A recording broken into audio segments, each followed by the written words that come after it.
Olha aí, depois de 2 horas de espera, finalmente estou entrando no novo Museu Paulista, o Museu do Ipiranga. Que emoção! Uma escadaria muito bonita, que não existia antes.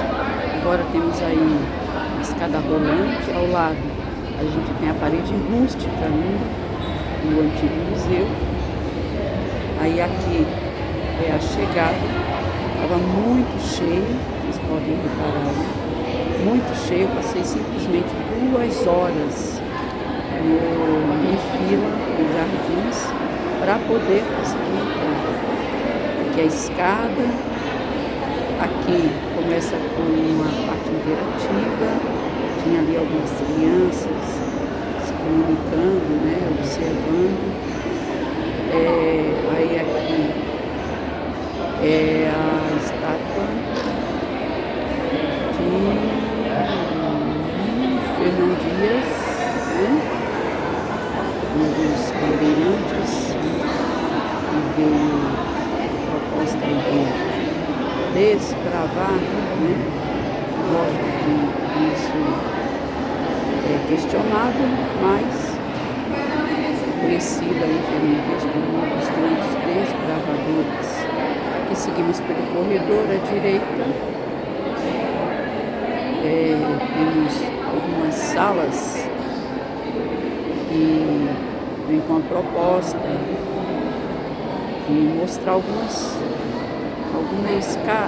coisas com relação ao museu. Ainda tem muita coisa que está fechada. O museu em um ano de reaberto, né? E ainda tem muita coisa ainda para colocar no lugar, mas está um ambiente bonito, piso muito bonito. Aqui o quadro que conta a chegada dos portugueses. Esse quadro é muito famoso, fala mais ou menos como que estava, né? O ideário que produziu o quadro, como que estava esse Brasil quando os portugueses chegaram. Aqui os portugueses já implantando, né? Aí no meio tem a cruz, implantando como que seria o primeiro contato ali dos jesuítas, né, com os indígenas, nessa ideia firme de implantar aqui o cristianismo no Brasil. Essa é uma obra que vai falar sobre o espanto, né, que os indígenas tiveram ao perceber a chegada dessas pessoas estranhas, né, como que seria. Aqui também já é um outro quadro que fala sobre os primeiros contatos que tiveram ali os colonizadores, né, com o povo indígena.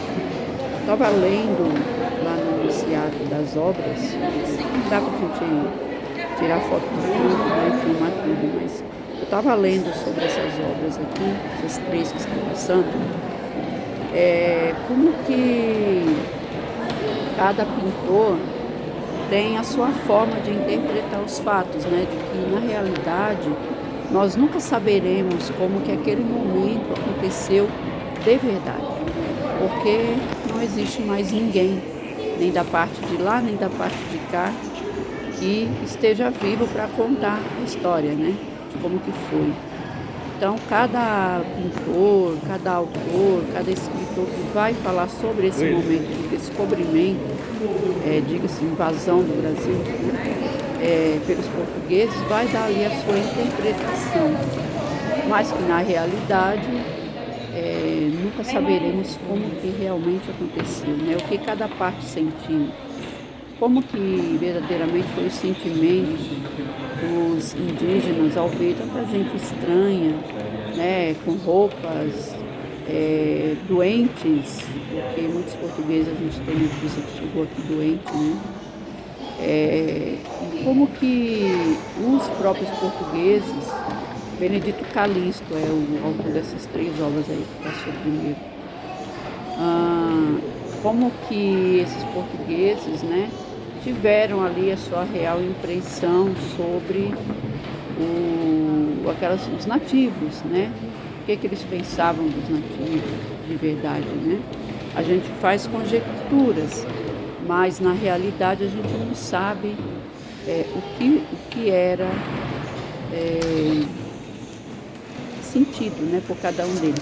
Essa obra aqui eu achei muitíssimo interessante. Dá uma olhada no olhar do colonizador, né, esse olhar aterrorizador que ele arremessa para o indígena que está logo mais abaixo dele, que também está ali olhando para ele, né, com um olhar de medo, com um olhar de pânico, né? Eu achei assim essa obra a mais impactante para mim, porque olha só, ali a sensação do poder mesmo, né? Da opressão, daquilo que foi trazido pelos portugueses, pelos colonizadores. Aqui é uma obra que retrata os primeiros dias nas cidades, né? Como que essas cidades tiveram que se adaptar com a chegada dos portugueses aqui. Como que era a cidade, né? Como que as cidades tiveram que se adaptar para receber ali a família real, né? Lá em 1808. Como que todo o costume do povo foi modificado para que essas pessoas tivessem o conforto de que elas necessitavam, né? De que elas estariam acostumadas lá na Europa. Aqui é um quadro de São Paulo. Quem conhece aqui é o Parque Dom Pedro, região do Parque Dom Pedro. Embaixo ali é o rio Tamanduateí. E esse quadro ele expressa ali uma enchente. Aliás, o quadro chama A Enchente, né? E conta ali uma inundação que teve do rio Tamanduateí na cidade de São Paulo, no início dos anos de 1800, né? Então é um quadro muito bonito, mas que assim, quem conhece São Paulo, a gente fica imaginando, né, como é que era aquela região, e esse quadro expressa bem como que era essa região. Peço desculpas aí, porque às vezes, né, a mão cansava e eu me distraía olhando as obras e acabava achando que estava filmando o local certo, estava filmando aí o chão. Mas o que vale é a intenção, tá? Como eu falei, passei 2 horas esperando para entrar no Museu Paulista, né? O Museu do Ipiranga, que é como nós aqui chamamos esse museu maravilhoso que a gente tem aqui.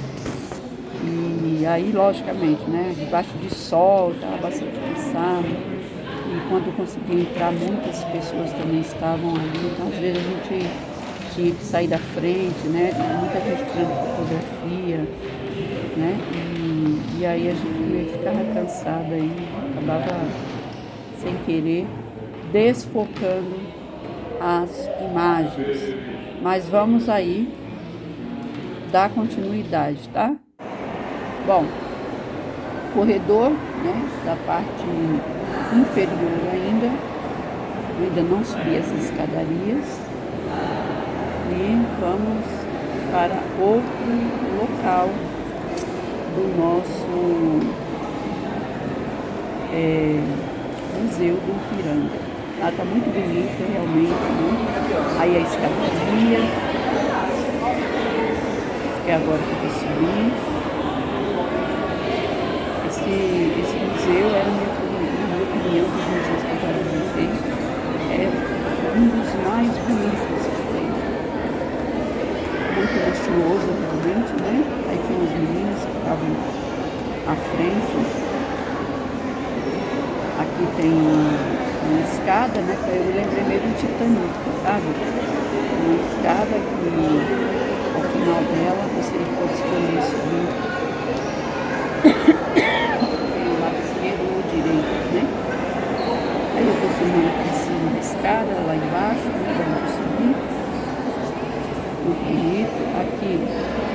uma espécie de cripta, né? Onde guarda a água do rio, as pedras do rio Ipiranga, nesse nome muito bonito, né? Essa cripta. Bem assim, emblemático, eu acho. Coloca aí o que vocês estão achando desse vídeo, se vocês gostam desse tipo de vídeo, tá? Para eu poder passar mais, porque eu tô querendo mudar um pouco o jeito de fazer o canal Sala de Aulas, tá? Preciso da opinião de vocês, né? Não quero só apenas ficar focado na política, né? Porque isso realmente traz muito cansaço pra gente. Traz muito cansaço. Vamos lá, seguindo aqui.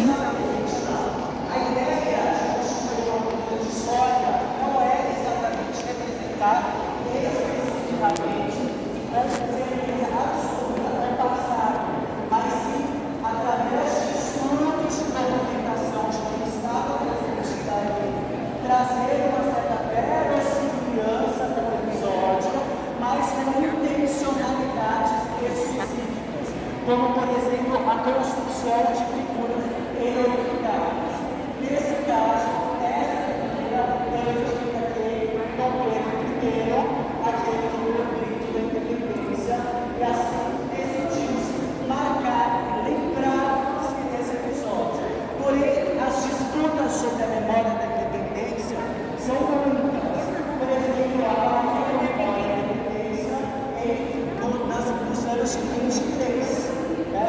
Porque lá as tropas portuguesas foram expulsas pelas tropas brasileiras em 1820. Mas a ideia que está representada aqui por essa cultura participou desses processos.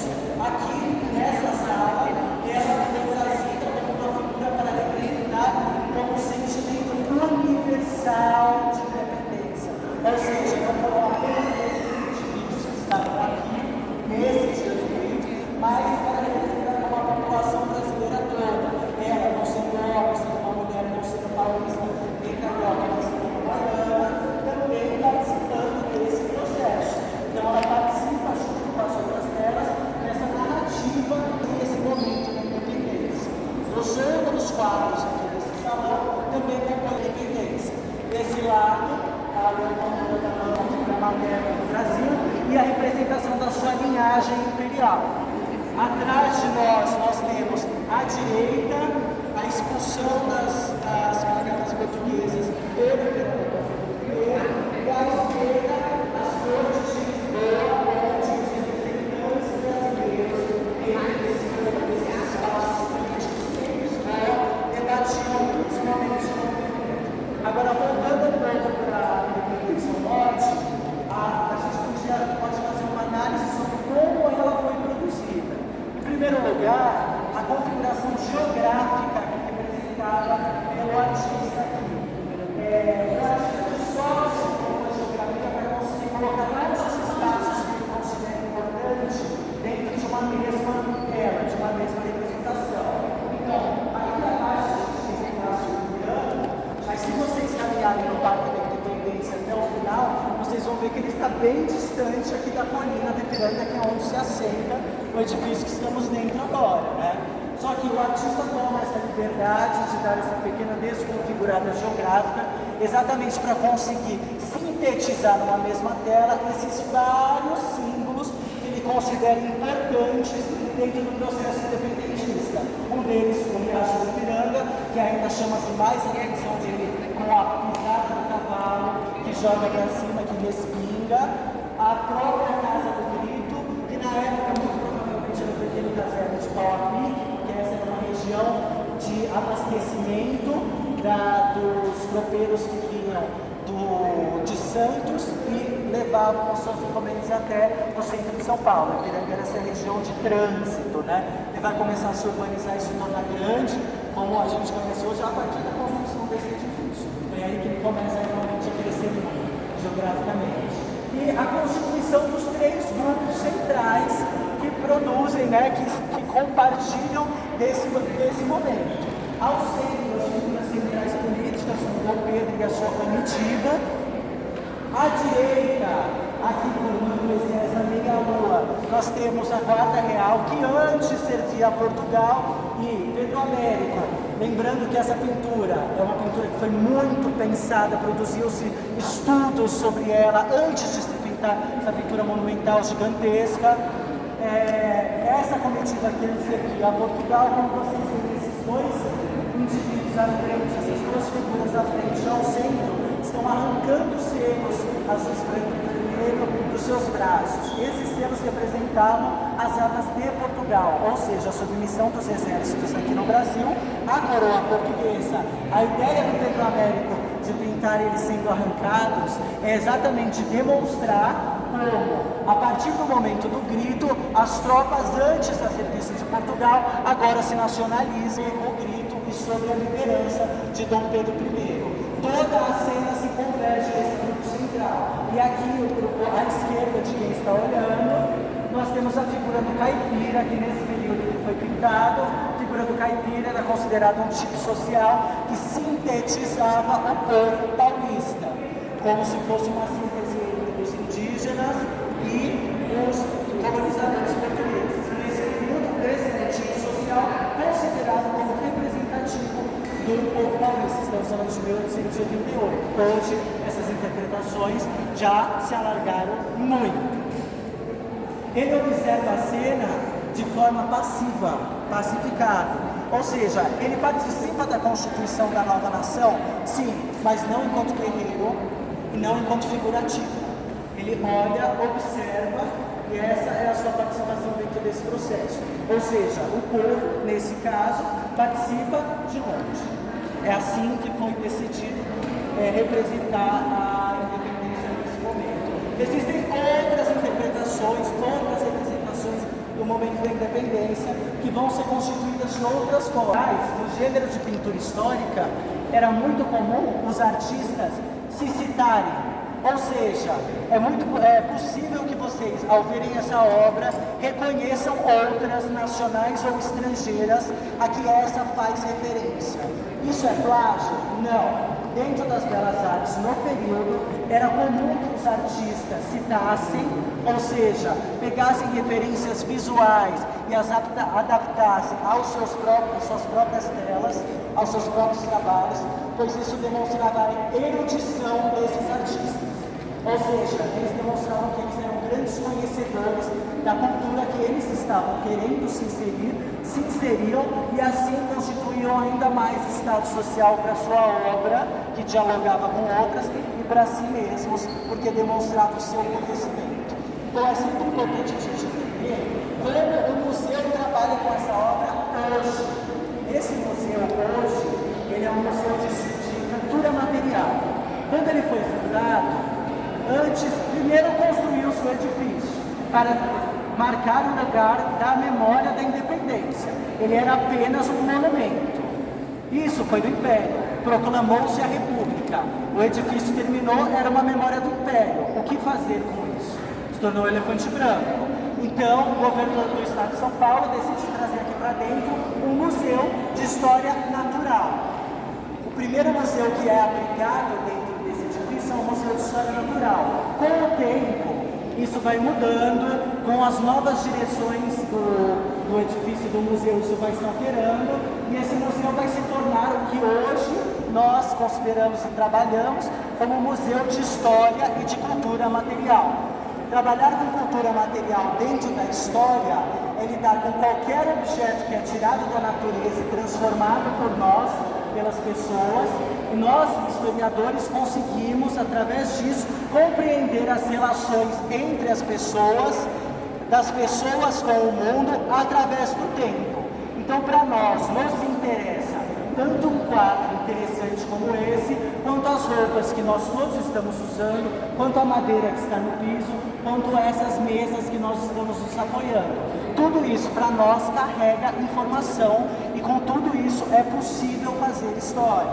É assim que a gente enxerga esse quadro hoje, não como uma janela para o passado, não como se isso aqui representasse exatamente o passado que está pintado, mas como um documento histórico que fala muito mais sobre o período em que ele foi produzido do que sobre o período que ele está representando.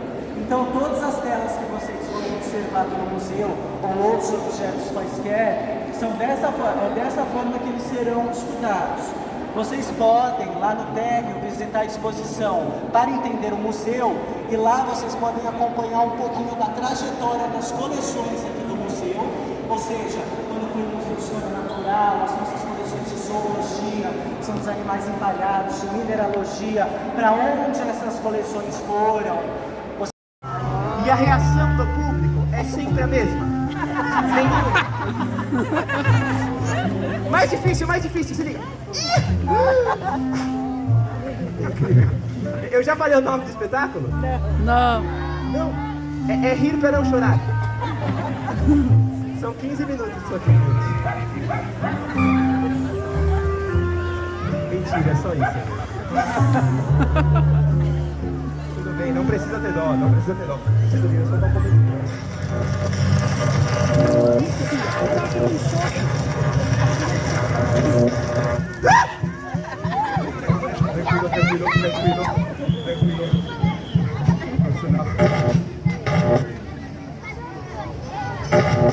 Que isso?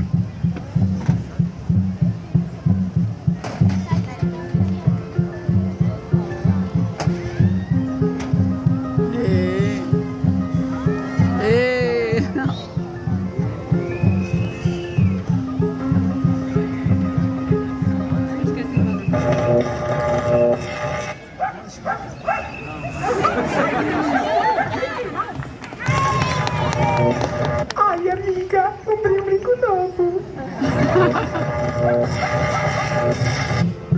Uou!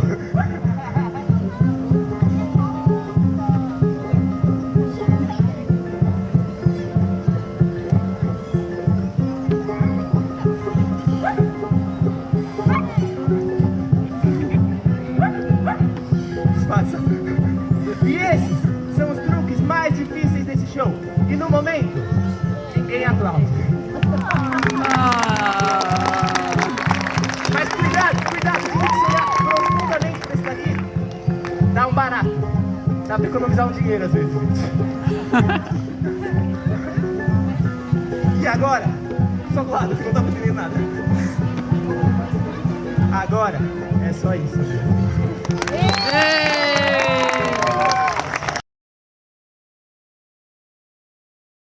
E aqui a imagem do nosso artista de rua. Bom, aqui algumas imagens da frente do nosso Museu Paulista, Museu do Ipiranga. Temos também aqui o jardim à frente do museu, esse jardim inspirado nos grandes castelos franceses. Agora passou por essa reforma também e foi totalmente urbanizado, modificado, mas continua muito belo. Aqui a maquete, assim que você entra no Museu do Ipiranga, você tem a maquete do museu, a primeira maquete, como ele era originalmente. Aqui é o vão, quando você entra verdadeiramente dentro do museu. E aqui a obra de que eu falei, de São Paulo. Aqui às costas do museu você vai encontrar o Parque da Independência, um lugar muito bonito, arborizado. Aqui é a imagem dentro do museu, como você pôde ver no vídeo, lá no começo. Aqui algumas imagens que você vai encontrar mais detalhadamente. Aqui é o famoso quadro de 7 de setembro de 1822.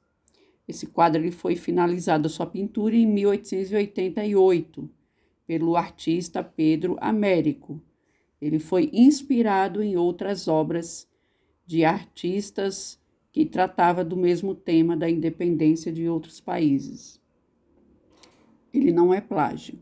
Aqui é Maria Quitéria, uma revolucionária que lutou no movimento da independência, se não me engano, uma das primeiras mulheres envolvidas no ato da independência.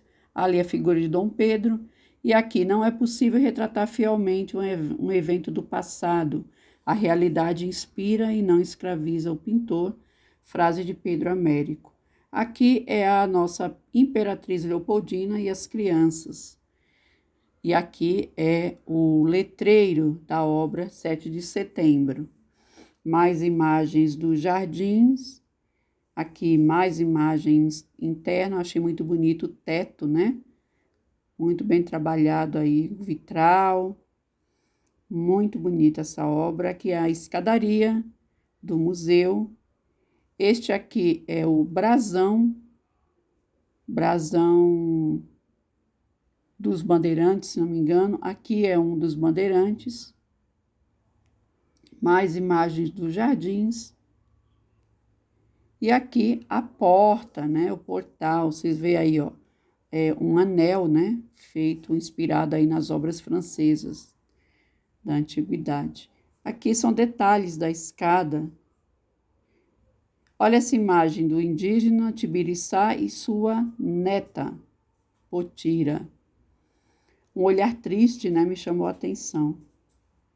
E aqui, o Martim Afonso, que é um dos piores colonizadores. Aqui, gente, é como era São Paulo na época do Dom Pedro. E aqui a obra do primeiro museu. Aqui a espada, alguns utensílios que a gente vai encontrar em uma das salas expostas do Museu do Ipiranga. Pratarias antigas, coleção de borboletas, olha lá, raridade. Animais empalhados, impressiona. Fica aí nessa estante. Você não pode tocar na estante. Aqui é uma carranca e um pote. Aqui é um selo da Revolução Constitucionalista.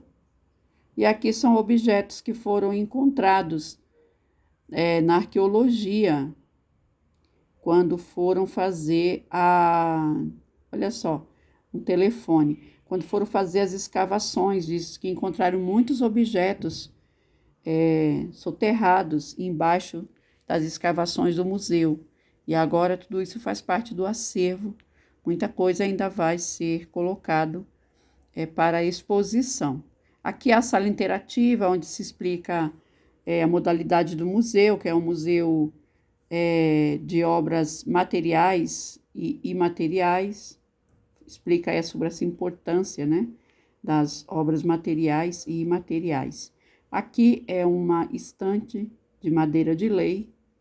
Aqui também já é outra miniatura do próprio museu. Aqui é a grande miniatura do Museu Paulista, foi restaurada também. E aqui a saída do nosso museu, que vai dar naquele vão que eu mostrei para vocês. E aqui a parte de fora, onde nós temos o chafariz, também fica naquele vão. Este vão aqui, ó, que vai passar. Pronto, é aí, ó. A parte daqui da frente é onde vai dar nessa janela que vai passar o chafariz. E aqui a parte de fora, da lateral do museu, já dentro do Parque da Independência. Estava um entardecer muito bonito. E aqui imagens do nosso jardim, que parece um labirinto, né? Essa árvore muito bonitinha que eu achei. E aqui, Moá. Agradeço aí sua presença. Curta, compartilhe e se inscreva neste canal.